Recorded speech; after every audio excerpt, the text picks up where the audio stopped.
Hi there, can you hear me? Yeah, perfect. So good. Let me start my video. Can you see Hello. me? Hello. So as you see, we are like lots of us are from emerging economies, so we are used to very bad governments and yeah, in my case, inflation and yeah, corruption. So let me just introduce Enrique or Henrique. So Henrique Barcelos is a software engineer based in Brazil. He's a libertarian at heart and found out that crypto and blockchain resonate a lot with his beliefs. He worked for the first time with Ethereum briefly in 2016. After that, he worked as a dev architect at the Sao Paulo startup scene. A year ago, he decided to go all in back into the blockchain industry and joined Kleros in the beginning of 2020. That was a great year for the world. At least we got you, Henrique, this year. That was a good thing about 2020. Yeah, at least something positive in 2020. Oh. So he has been practicing Krav Maga for the past 4 years, so don't mess with him.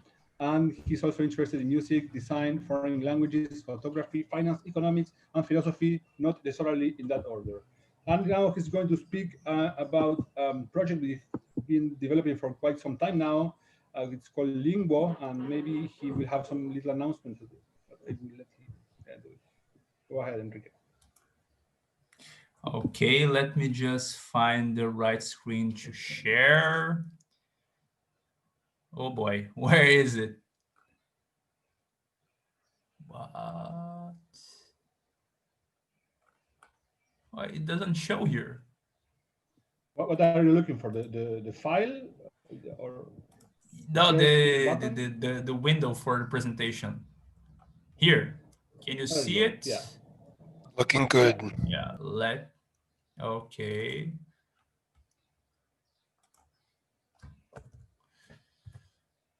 So yeah, so Linguo is the very first decentralized freelance translation platform. Uh, so what is this useful for? We have Alice.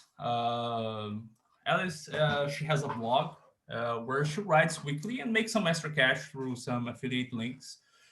And she wants to expand her audience, and she decides that the best way to do that is to have their posts written in her native language translated to English so she can reach out for people all around the world. Uh, Even though she speaks a bit of English, she does not feel confident that she can translate the articles properly. And even if she could, uh, she thought that would take too much of her time. So Alice actually needs a translator, uh, and she started to look into how to get a good translator. Uh, she has some options finding translators nowadays. First one is she tries to find a certified translator. Uh, a certified translator is someone whose proficiency has been evaluated by some certifier authority. Usually, that certifier authority is linked to a country in which that language is widely spoken. But that brings some problems because proficiency certificates are not cheap. So certified translators often charge a lot of money to make some translations. And Alice only makes a couple $100 a month with her blog, so she can spend too much on translations. uh, and also, certified translators are more suited to working on translating documents with legal implications, not blog posts. Uh, Option number two, she can find anyone, who can translate the her blog posts. Maybe she has a friend who also speaks English and can help her for an affordable price. But here comes the problems. As she is not proficient in English, she cannot check by herself if the translation was done properly. And the only way she can find out that there's a problem with the translation is if someone in her audience, her new audience, is gentle enough to tell her the translation is bad. And even if she decides to stop asking this friend, which is the translator, for help, the problem of finding a translator still remains. Uh, Option three, she can use an online translation platform. There are lots of translation platforms out there. Uh, those platforms do the heavy lifting of finding translators and making sure they are qualified enough for the job. However, she must find a trustworthy platform that has good translators. Each platform will have its own sets of rules on how to proceed in case she has a feeling that the translation is not good enough. She is not sure on how she can challenge some translation. And every translation platform out there must assess the translator skills by themselves, which can be costly. So they probably will charge her for keeping the business running. So what if I told you there is another way? And uh, we're now introducing Linguo. Uh, as I told in the beginning, Linguo is the first truly decentralized freelance translation platform. Instead of relying on expensive certification or centralized curation of translators, Linguo leverages crypto economic incentives to allow anyone in any part of the world to request a translation in a trustworthy yet affordable way. So Alice goes to Lingo, and she needs to fulfill translation request form with some information regarding the text she wants to be translated. She needs to provide the language the original text is in, and which is the language she wants the translation to be in with. She also needs to choose a quality level she wants to be translated in. Currently, we have three quality levels. It would be cost effective, standard, and professional. Uh, these set different kind of expectations you can have for translation. So for a blog post, maybe the standard one is enough, so she doesn't have to pay a lot of money for the translation. And she also uploads the original text file and informs the length of the text. And then she chooses a deadline by which the translation should be delivered. And last but not least, she provides a minimum and a maximum price she's willing to pay for to get the job done. And then she will commit to this on chain by submitting a transaction on the Ethereum network, and she has to make a deposit of the maximum price she is willing to pay for the task. And this deposit, which we will call the escrow payment from now on, will be held in escrow by the Lingual smart contract. A quick side note regarding the task price.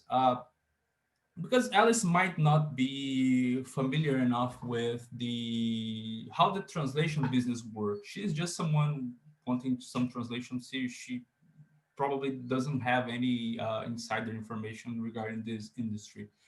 When she provides a minimum and a maximum price, she can leverage the built-in lingual price discovery mechanism. How's that works in this way? The When she provides the minimum price at the task creation, the price will increase linearly. And as the deadline approaches, the price will get closer and closer to the maximum price. This will help her to find the best price for the task, even if she's not familiar with translation pricing. The value the translator uh, as soon as some translator can find her task and see that the current price is enough to worth his time and to be worth his time, and she can, the translator can ask to be assigned to that task, and he will accept that price. And in that very moment, when the translator is assigned to the task, if there is any remaining value in the escrow deposit, it will be sent immediately back to Alice, so she can rest assured that she will have her money back at this point. Uh, Now we have Bob. Bob is a software engineer living in the same city as Alice, and he's very skilled in both his native language and also in English. However, he does not have any sort of formal certification. He just learned by himself and likes that. Uh, Bob, he is willing to make some extra cash, and he joins Linguo as a translator. To be able to work on Lingo, Bob needs to have at least C1 level according to the Common European Framework of Reference, which is an organization based on Europe that sort of helps to level different uh, the skills people have in different languages. And in order to be able to work on tasks, he's required to have at least the C1 level in both the original and the target languages for the translation. So the first thing he must do when signing up for Lingo is to set his current language skills, and he can change that at any moment. Let's see if he learns Italian, he can add that to his skill set at any time. So after that, Bobby will see a list of the pending tasks that match his skill set, and he sees Alice's task, uh, and it's been there for a while, so the price is enough, and he considers to be a fair payment to put some effort in this and spend some time doing that.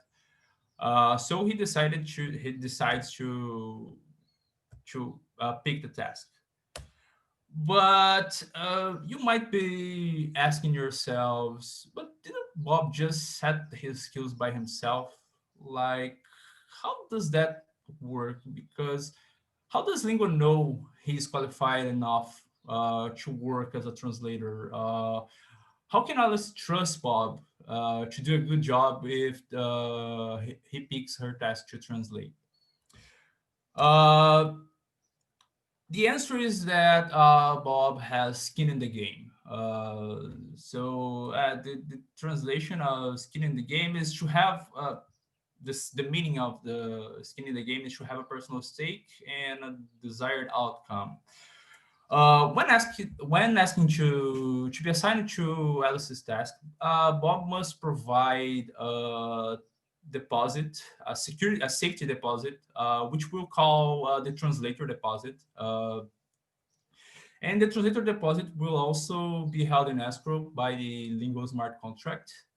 If Bob fails to deliver the translation before the deadline that Alice has set, the translator deposit will be automatically sent to Alice alongside with her initial escrow payment as a compensation for her believing that she would have the translation delivered, but she didn't have. There's a bit more to it, but bear with me for a while. We'll get there. So after Bob has been working on the task for a while, he finishes the translation, and now he must deliver the translated text. He goes to his in progress tasks on Lingo, opens the Alice's task, and uploads the result of his work. Then this work, this translated text must be committed on chain so it can be further verified by any third party in the future. So he will submit a transaction, and that translation will be considered delivered. And now that Alice's task will be put in the review list for a certain amount of time.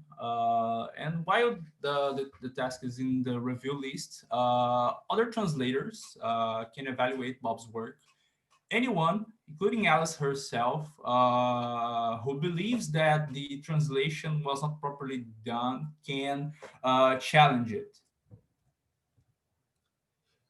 Then we introduce Charlie. Charlie is saving. Charlie lives in a town close to where Alice and Bob live. He's saving money for his English proficiency test. He also joined Linguo as a translator, but instead of working directly on tasks, he wants to make some money by reviewing other translators' work.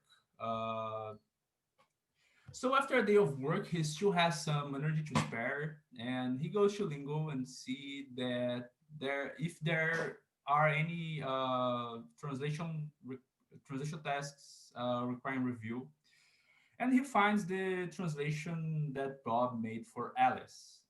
Uh, he opens the translation and look into the original and the translated text. And after 10 minutes in, he finds a very obvious translation mistake.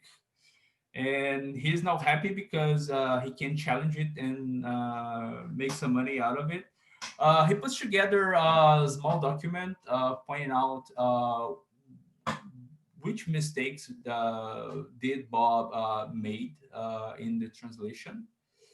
Uh, but here's the thing: what would prevent Charlie from simply challenging all tasks he could find along the way, hoping that there could be some sort of problem with the task, and basically he would get money without doing any actual work. And the answer is that Charlie also has skin in the game. Uh, Charlie also needs to provide a safety deposit, which we'll call the challenger deposit. And once again, this challenger deposit will be held in escrow by the legal contract. And if his claims are valid, he'll get his deposit back at the end. If they are not, then he will lose it. So that's how we keep Charlie checks and balances as well. He must also send this on chain on an Ethereum transaction. And after that, a new case on Kleros is created. Then, well, you must all be familiar with how Kleros works. By the time I think a lot of people talked about Kleros, so I'm not getting too much of detail. And specialized jurors will now assess Bob's work. And the process continues as any other dispute on Kleros. Charlie and Bob can get the chance to submit evidence that will support their sides. Actually, since this is blockchain, anyone can take part in the process and providing evidence as any other case in Claros. And after analyzing the evidence, the jurors will reach to a verdict and decide whether the translation should be accepted or not. Uh, in case the translation is approved, uh, then what happens is that the escrow payment provided by Alice will be sent to Bob as a reward for his work. The translator deposit provided by Bob will be sent back to him, and the challenger deposit provided by Charlie will also be sent to Bob. On the other hand, if the translation is rejected, what happens is that the escrow payment provided by Alice will be sent back to her. The translator deposit provided by Bob will be sent to Charlie, the challenger, and the challenger deposit will provided by Charlie will be sent back to him. And of course, as most cases in Kleros, the initial ruling can be appealed by the losing party uh, if both sides pay for the appeal costs. Then a new dispute will start and the process start all over again. There's one catch that if one of the sides pays for the full appeal costs and the other fails to do so, the fully funded side wins the dispute regardless of the outcome of the first dispute. That is, if the jurors decided to approve the translation and make Bob the winner of the dispute, Charlie still might want to appeal that. And if Charlie pays for the appeal, and Bob doesn't pay, Charlie will be considered the winner, regardless of the initial outcome. So that summarizes the process a bit.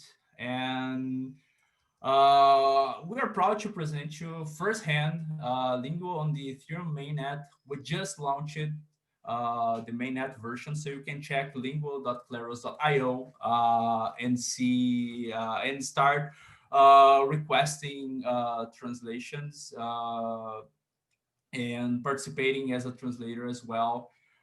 This is a very first version, and we will continue to make improvements on Linguo as we get more feedback from you and the Kleros community all around the world. I joined Kleros about 9 months ago with the mission of bringing Lingo to life. It was an intense journey, and I had a lot of help of our awesome team along the way. And stealing the words of Sir Isaac Newton, if I have seen further, it's by standing on the shoulder of giants. Thank you. And that's it. Thank you very much, Enrique. That was amazing, and of course, every Kleros team member can cite Newton or different philosophers at every moment.